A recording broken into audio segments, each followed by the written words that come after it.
Hi everyone, it's me, Dr. Shivani. Welcome again to the series of videos on how we can set ourselves up for success with our health this year. So this video is for people who are on the path to general well-being. If you have a disease or a specific issue, consult your doctor because you might need to be taking your health much more seriously. But for those of us who are on the general path of well-being and health, every month, every week, things shift in our lives that lead us to being able to exercise more or less, eat certain foods or not, if they're available to us, if we're traveling. There's so many factors there. But my goal is to help you have a plan in place that when you follow it, you feel amazing, life feels good, you have the energy, the endurance, the stamina, the focus and clarity to do everything that you want to achieve. But as we all know, on any plan, things can go wrong, we can fall off the horse. So let's plan for success, even though we know that there might be failure along the way. Now let's be honest, we're all gonna fall off the horse at some point, but it's important to figure out what is your plan for that. There's always gonna be kids' birthday parties, nights out with our friends, vacations, things that'll take us off the health plan that we've chosen for ourselves. But there's also ways to set yourself up for success by planning ahead. So here's how I do it. Let's say, for example, I'm going out for dinner on a Friday night. I will plan ahead and say, okay, on that day, I'm gonna work out and get my body moving and rev up my metabolism before I go out for that dinner with friends.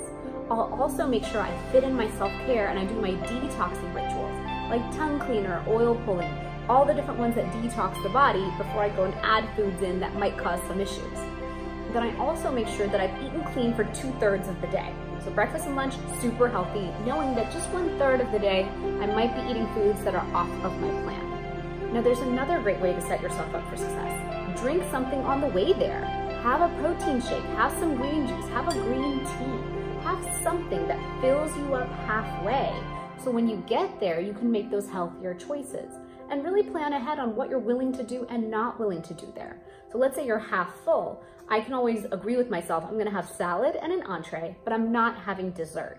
And I also decide out of all the inflammatory foods that there are, which ones will I have? Am I gonna have wine and gluten but no dairy, or wine and gluten but no sugar? I really walk in knowing that, and then it's easier to make those decisions. Really, that whole menu is not for me to choose from. I have made my own rules, and that is how I've set myself up for success before even walking into that situation. We're all human. You're going to fail, I'm going to fail, but let's not let that decide how the rest of our health journey is going to go. Let's try to understand how failure really works. So let's understand failure.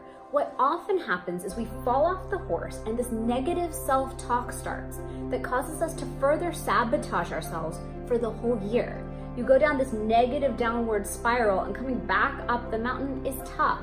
And typically that comes from being way too rigid in your plan and not allowing for any flexibility.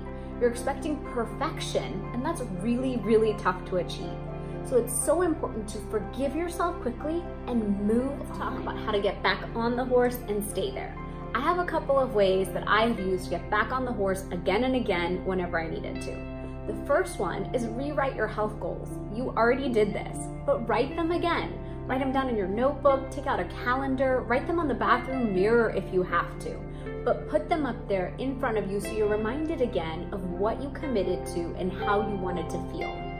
Then number 2, write your health rules.